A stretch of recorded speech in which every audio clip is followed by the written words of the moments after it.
You think she's a good girl, but once you get to know her, you realize she's everything. She's crazy, she's funny, she's honest, and you'll never know what she'll do next.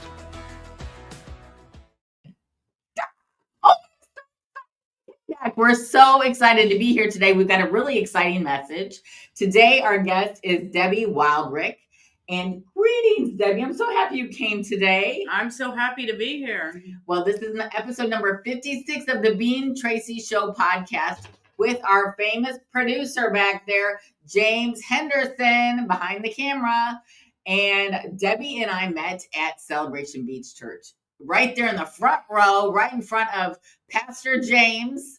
And so we're all a big happy family here today. I'm so glad you came in today to teach us something about. Debbie is a president and founder of her own consulting group, and she has so many valuable tools and messages to learn from. Debbie, tell us a little bit about where you've been, where you're going.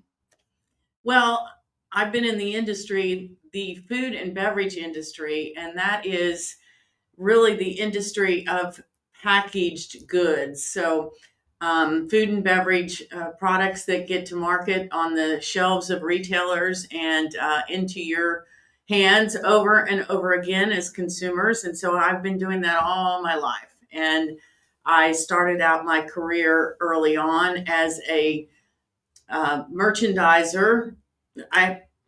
Calling on Kroger stores in the Dallas-Fort Worth market, which I think is pivotal to this industry with regard to the importance of understanding what goes on at the shelf. It starts at the street level, and worked my way all the way up through a couple of different companies.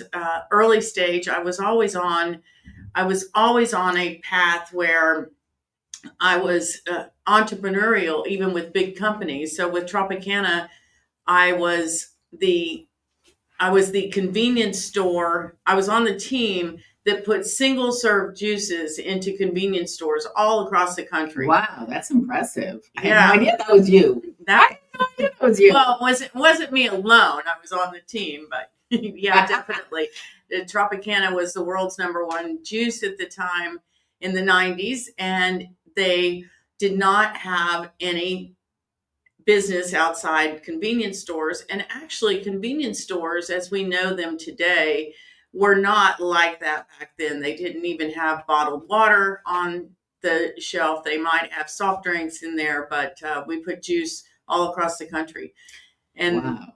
I left Tropicana, part of my career transition, which I'd love to talk about a little bit today, and helping you all out there, is that I left the industry for a short time to go and sell software sales.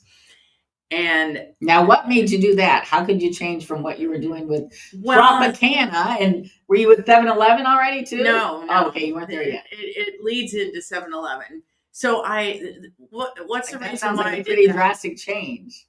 Yeah. So all my career, I've always set goals, and when I managed to get to Tropicana, which was really a great job. I was so excited when I got that job, and it was really important in my career. And about 3-4 years into it, I got promoted to national accounts, and I was calling on the biggest retailers in the country, including 7-Eleven, including the largest C-store distributor, McLean, and I was in national accounts, and I wanted a level of director, and I had interviewed for director once, didn't get it. Twice, a second time, another director position came up, I didn't get it. And the third time was the director over all of immediate consumption, which is the convenience store business, the food service business. And I thought I was a shoo-in for this job. And so I interviewed, and the guy that was responsible for hired one of his buddies, who ended up being a great boss, by the way. But anyway, he didn't know me that well. And so I I called one of my great friends inside 7-Eleven. And this is important to everybody when you think about making change, is that I called my good friend Scott Thews, who had actually started at Tropicana on the sales team that I was on in Florida, and he had already made director level. And I said, Scott, I need a mentor. Will you help me? And I happen to know, because we were such good friends, that Scott would just welcome the opportunity. So it was great. But what I didn't know is that Scott he actually followed a course regimen on being a great mentor to me. And so we would meet once a week, and I had lessons and things that I would actually do, and he helped me. Wow, that's lucky that you had someone like that. Yeah, and I say this, I've actually written programs on mentoring since then, and given speeches. How did you get such a quality person like that to help you? He was just a great friend, and I did not know that he had already been through a mentoring program. But I just knew Scott was like that, and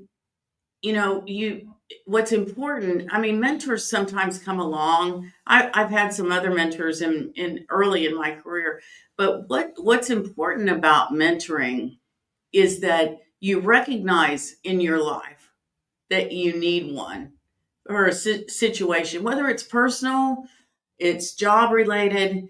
It's always good to have a mentor. And then the other thing about it is that you understand how to manage that relationship. Right.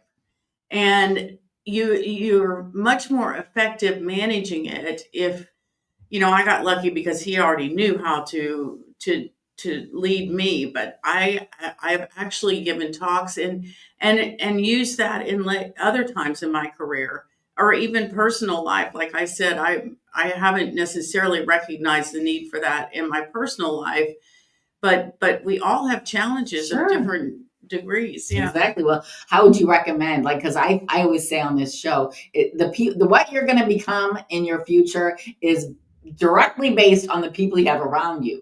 So especially when you have someone like a mentor in your circle, I mean, how can you find a mentor? How would you recommend that our viewers find a mentor? Especially like what we want to talk about today is how to find a job.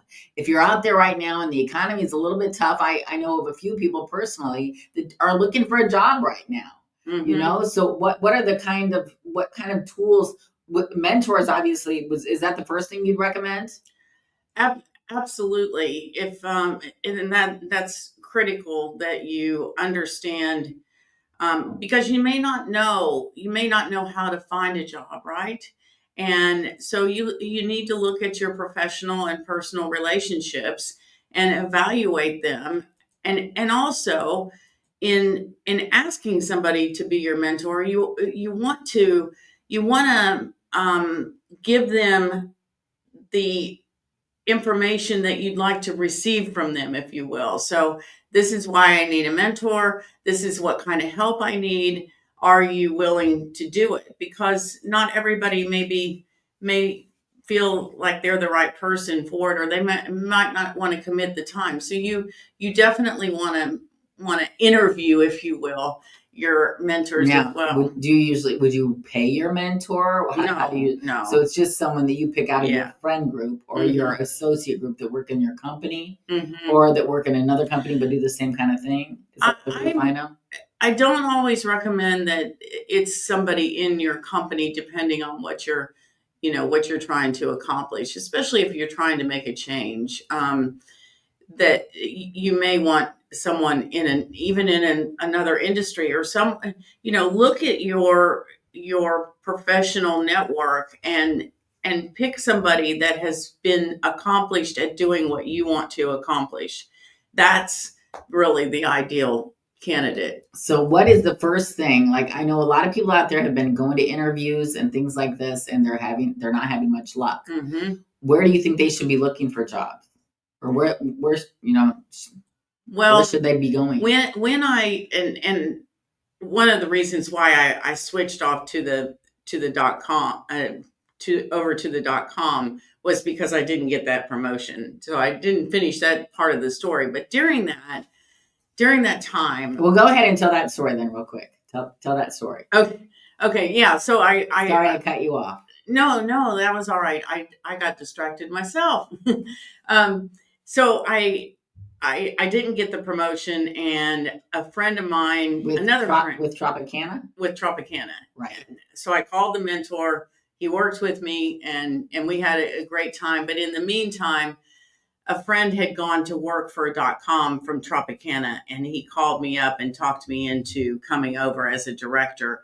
And it was April 1st, 2000, by the way, that I started that job. I knew nothing about .coms, and it was still slightly in the industry, and the stock market fell that day. Oh, and we were going to raise 18 million, and we ended up raising 2 million. But I then went to, I was convinced I could sell software sales. And so I managed to find a job and convincing them to hire me at the world's largest logistics company because I had grocery store background. Sure. So during that time, when I knew with the .com, we did really well for a year, sold programs and so forth, but I was convinced I could sell software. And so obviously you go to look at all the industry, whether it's Monster or Indeed, and you go to look at, you do your searches based on those. But I had a point system, and I had already had a lot of contacts with regard to recruiters. So I had a list of not only the websites that we all know, but also. You mean like Craigslist or what? Craigslist is another one. Indeed and Monster was really big back then. I actually had one that was CPG sales. So even though I was convinced I could sell software, I was also, still trying possibly to get back into the industry. And so, but I had a point system, and I learned that point system from a book called How to Become a Rainmaker. So it's really about sales. But what I also everything learned, in life is about sales. Yeah. Don't you think? Yeah. What I learned, selling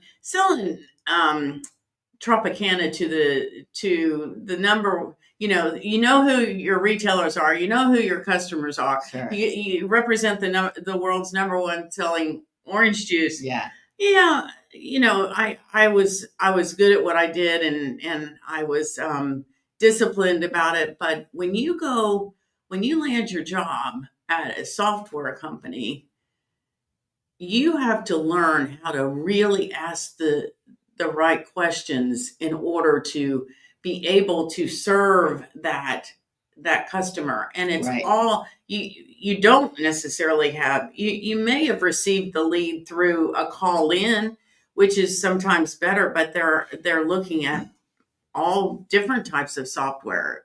And I relate that to the job too, is what we forget to do is, first of all, I would send out resumes. I had a goal of sending out a resume 3 a day.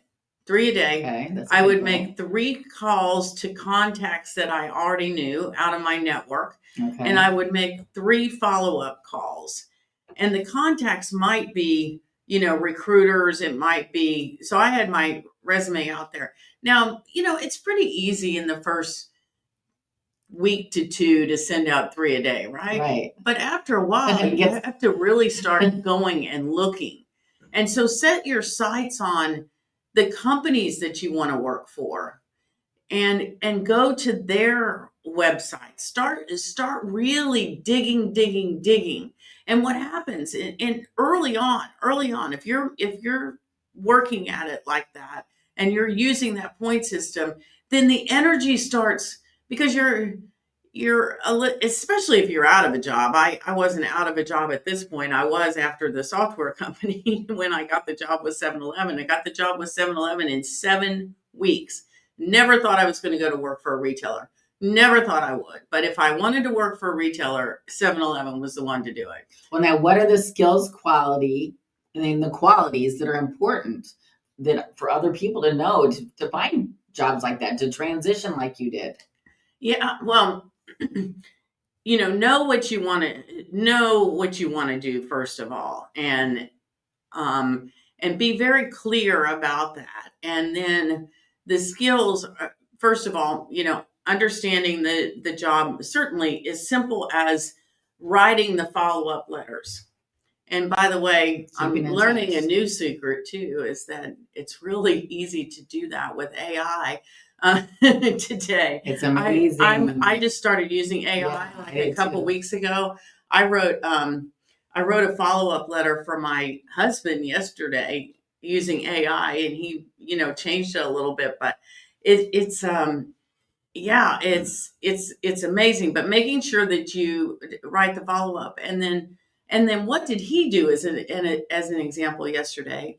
He called every company related to the company that he was applying to see if he could figure out who they were. And sure enough, he didn't get to them, but he got to another lead, and he has an interview next Thursday. And so what starts happening with this momentum, I was talking to somebody the other day, and she said, I'm really discouraged because, it goes into outer space with Indeed. But if you have the momentum of making the phone calls, of going into the company's website that you want to work for, setting your goals, using the point system, you're going to start generating energy. You're going to be receiving phone calls. You're going to start getting interviews, but you have to stay at it. And I recommend that you work at it 8 to 5. Yeah, like a job. Every day, that's what you want, is a job, right? Yeah. But if you're really, if you're also stuck, a lot of us are finding that we get stuck too, or we're surprised. We've been with the same company for 20, 30 years, and all of a sudden we're laid off, and we're probably of age too. Mm-hmm. And so we don't even know how to look for a job. We don't. Mm-hmm. And we're down in the dumps. We're feeling like we haven't, what happened to me. And I probably didn't even really like the job, right? After 30 years or 20 years, I'm just stuck. And so it's really about turning your mindset around and about having a system, having goals, knowing exactly what you want to do. And that may take some, it could take some coaching. It could take a mentor. It could take, there's a lot of things online that you can just go and take. You can take little surveys about what you're good at. Right. Yeah. So. Well, let me just interject. This brought up a memory for me, because when I moved to Boca from Miami, I thought, well, I didn't want to move from Miami because I put all this money into my real estate business there. But then things happened. I decided it was time for me to move right away, like I always do. I'm like, I gotta move now. This is it. I gotta move. So I moved, and I made it my job. I got up every morning like it was my job, because I felt like it was for me to go down to Starbucks and bring my computer and sit at Starbucks. And I even got there sometimes before sunrise. And I just sat there and worked and met people and talked to people and built my circle that way. And I lived there for 2.5 years. And by the time I left, I knew everybody. And that helped me so much in my real estate business. And I think it would help in any business. Don't you think? Absolutely. Just to freaking get out there. If you don't have a job, don't sit at home thinking, oh, woe is me. I mean, you got to write the applications, at least 3 a day. I think that's a brilliant advice. Mm-hmm. And also just get out there and put yourself in a seat somewhere where we're going to be surrounded by people, where you can talk to people who might have a job, right? Absolutely. When you're talking to people, that's how when you're networking, that's how you're going to find a job, right? Mm-hmm. Is there anything else that you'd recommend? Yeah, from a networking perspective, keep all your contacts close to you. And I heard an executive say this, I can't remember who it was, a powerful guy, said, I have my Rolodex. We always called it Rolodex. I have my Rolodex, and I go through and call every person in there once a year. Not, just Right. catch up. And I don't do it, he said, I do it over time, but make sure you keep your network up. I mean, my network over the years, obviously, with all the years in this business, is I just started an email marketing campaign, and I pulled all my emails. I cheated a little bit and pulled all my emails from my LinkedIn contacts, which are over 3,000. You wouldn't believe, I'm not necessarily selling as much yet as I would like, but the contacts, the friends that have replied to my emails, hey, Debbie, it's been a long time. I'd be glad to help. It's just been incredible. Well, I think that is the biggest thing to find out how much money you're going to be able to make is how many contacts do you have? How important do you make the people feel that you meet, and how actively do you, I think I've told you before, when I meet somebody, I take a picture of them, of us, because I want to remember I met them in person, and I put their name in my phone, I get their email address, and I write real quick after I meet them what we talked about, what we might, have in common, anything, just something to jog my memory, because I don't have the best memory. But you know what? People say to me when I message them to keep in touch, like in a year, they're like, I'm sorry, I don't remember who this is. I don't have your number in my phone. And then I remind them we met at Starbucks and we talked about window draperies and carpeting. Don't you remember? And they're like, oh my gosh, yes, I do remember you. Wow, you've got a great memory, they say. Right? That's right. Now, how would you deal with the fear of making change? Everybody's got that fear, like maybe they're not happy in their job and where they're at right now. How do you deal with, I don't know if I want to move ahead. Yeah, it's fear. And I remember when I had been in the beverage business most of my life when I started with 7-Eleven, and I was running non-carbonated beverages, and I wanted to get promoted to the director level, which was managing category managers like me. And I was the job, the center of the store with all the food items and snacks and confectionery and so forth was opening up, and I was interviewing it. And that's another thing too that reminds me, my boss was my sponsor too. And that happened another time in my career, really big. When a sponsor is different from a mentor in that they really have your back, and they make sure that, so he got me promoted. But going back to fear is that I was really scared. Even with the promotion, I was really scared to leave beverages because it's not that I knew I could do food as well, but it wasn't so much that. It's just the fear of unknown. It's like, a lot of people advance in their careers because they go across verticals, and, I never wanted to do that either. And so because it's fearful. And when you even start interviewing for a job, and you got this big job going on that you really want, and then you start having the negative talk too. And so I think the biggest way to move through fear, I use manifestation a lot. I used affirmations and goal setting a lot. I do too. That's good.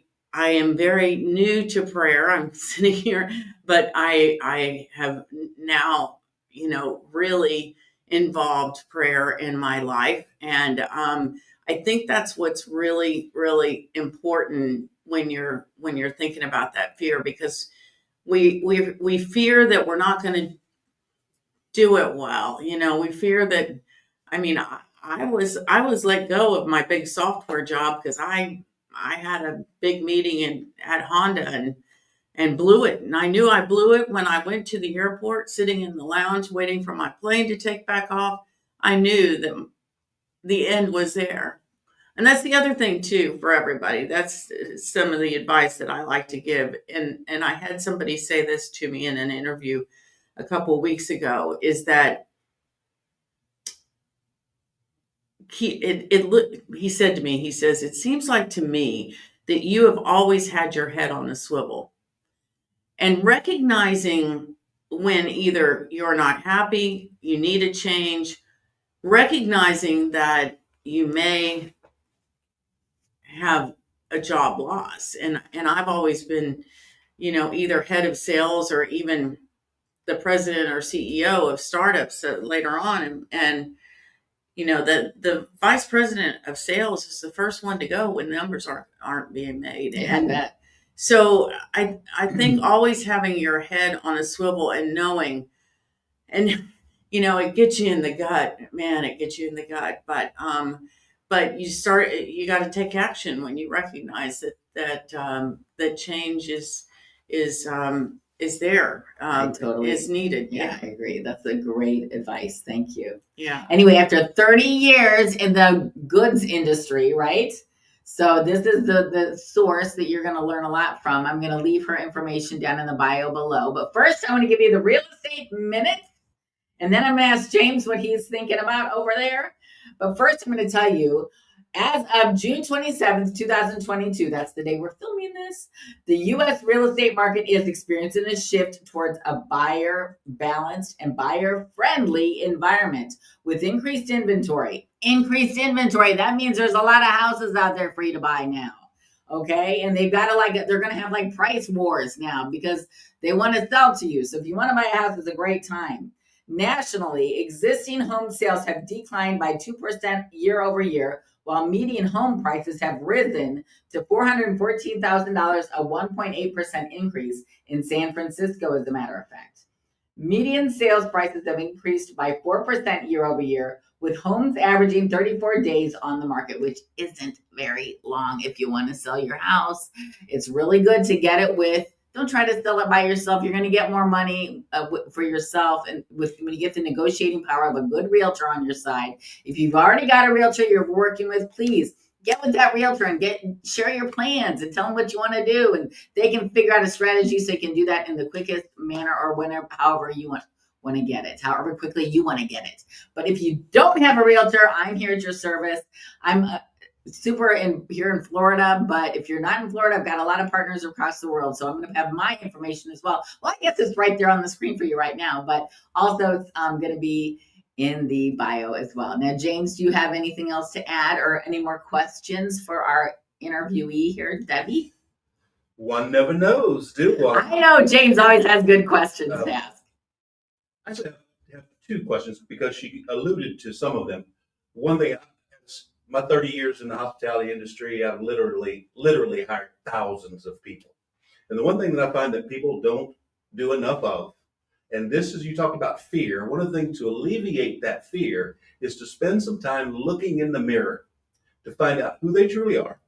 Take a really good look at the mirror to find out what skills they actually have and how those skills fit whatever job market it is they're looking at. The person, you mean? We should look in the mirror and think, what do we have? Look in the mirror at themselves. Find out what they have to go to the market, because sometimes we lose a job and we think we have skills that we don't have. So when people come to you and they say, well, what would I need to look at? What would you say when someone says, hey, you need to look in the mirror and find out really who you are? Also find out at whatever stage you are in your progression, what are you willing to go for? Mm-hmm. What are you up to? Did you ask yourself these questions when you lost the jobs that you were shooting for? Yeah, definitely. And more early on in my career, I definitely asked those questions and took surveys and did all kinds of things about what I was doing. And I made the transition back when I was 25 years old. I was a secretary. I went to 2 years of college to be a secretary. And I was already in the food and beverage business. I was working. I had just moved to Houston with my first husband, and I was working for the Clorox company, and I had some mentors there. And so, but I was always considered shy, and to move into sales, and I started selling long distance service as my first job just for 8 months. But you know, you have to. I talked about this earlier. Setting goals for the kind of company, the role that you want. You have to understand who you are and what you really want to do. And so, yeah, I've not only looked in the mirror, but I've also written down, taken surveys about myself, and I think it's hugely important. One other thing that I got distracted about that I do want to say too, that I learned in software sales, but I say this to people about a job. Don't go through the interview without knowing at the end where you stand. And so things like, and this scares people to death, things like, if knowing what you know about me today, this is the first interview, knowing what you know about me today. This is what they should say. This is what they should say. Knowing what you know about me today, would you hire me for this job? Would I be the right person for this job? Now, people look at me and go, but what it gets, usually the hiring manager is not always going, if you don't ask the questions, if you don't ask the tough questions, you're not going to get the objections. Exactly. And you got to learn what to do in the next interview, right? If you have the next interview, right? Yeah. And you have to know, well, yeah, I think it's great, Debbie, that you've got all this experience, but you really have never managed brokers before. And I'm really concerned about that. Well, I understand that you're concerned, but I've been working for a broker for the past 5 years, and this is what I've done. So I'm handling that objection, even if that hiring manager is not changing their mind by me asking the question. At least I know, number one, that they had reservations about me from this first interview, and number two, that I had a chance to handle the objection. And I've gotten jobs. I interviewed with Frito-Lay, I remember, and I asked him that question at the end. He said, I don't have anything to tell you. So sometimes you're going to get that lucky. But yeah, I think that's asking questions to find out where you stand is imperative. Okay, well, that is great advice. Thank you, Debbie. Please hit that like button, because if you're still watching this show, I think you like it. You need to subscribe so that you don't miss our next show next week. And also, we'd love you to post your thoughts below. Let us know if you have any questions for Debbie or for me or for James. We'd love to answer them. And also share it with someone who who might be looking for a job. And James, what else did you want to say? Really quickly, why don't you tell them about your free white paper that you have available? They can get on your website. Why don't you tell them about that? Yeah, so I'm in the process of writing a program called the 10 Pillars to a Successful Company, and it will actually be a course that you can go through to learn how every aspect of building a consumer packaged goods company. And the first pillar is market opportunity and consumer need, which is critical to this business. And that's pillar number 1. And you can go to free.debbiewildrick.com and download that. And it's an overview of pillar number 1. Okay, that's awesome. Thank you. Is there anything else we need to know? And I also wanted to talk about Naples Speakers Group as well. So I'm a member of Naples I'm just Speakers. joining that right now too, as a matter of fact. Oh, are you? Yeah. Yeah. So I just talked to them. we have a great opportunity to actually host anybody who wants to really speak in the area, but a lot of our speakers are speaking all over the United States, some even all over the world. And you can go to naplesspeakers.com and you can see all the bios and what they speak on. And it's a great opportunity if you're looking for or need a speaker. Great. Thank you. Thank you. James, anything else? Did we cover everything? All right, hit that like button and that subscribe button, and then we'll see you next week. We will be right here, same bat time, same bat channel on YouTube. Being Tracy. Bye-bye, guys.